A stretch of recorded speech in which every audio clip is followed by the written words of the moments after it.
So a kid in San Francisco who has a laptop and just codes some Python and has access to some APIs and know how to write PyTorch could become this is one of my thesis, could that person becomes a more powerful person than a senator in next 10 years?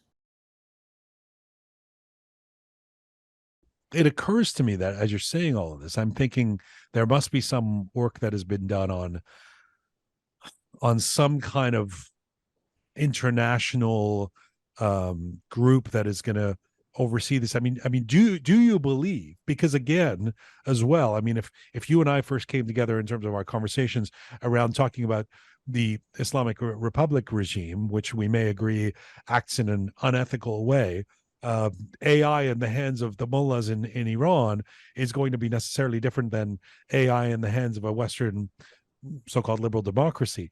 Should, in your view, there be global standards or regulations to govern the development and deployment of AI technologies? And is any of that happening? It's there's some happening. It's just this thing is too political, too much power to be exchanged, and I think the public usually overestimate how much of power and how much of control and how much of vision politicians have.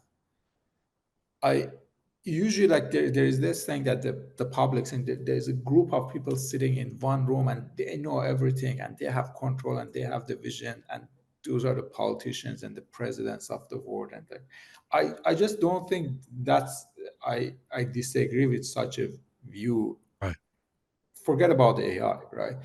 And then when you get to, for example, when you watch Senate hearing about social media, about technology, about software, you see how far behind these people, Yeah. at least Yeah. some of them are, Yeah. right? These are people in their 70s and 80s, and some of them, they don't even have computer, they don't know how the internet works. And the fact is, you could have said this maybe 100 years ago also, that these are maybe not in touch with the newest technology, but the technology did not change in this rapid pace 100 years ago. So when you are 10 years behind in 2023, it's very different than it's very different than when you were 10 years behind in 1900 Yeah. or 1800. So a kid in San Francisco who has a laptop and just codes some Python and has access to some APIs and know how to write PyTorch could become this is one of my thesis, could that person becomes a more powerful person than a senator in next 10 years? That's where the world is going. That's how, and it has been happening in last even 20-30 years. How many people with just like a ripped off shorts and like a $10 t-shirts have you seen that are running these massive companies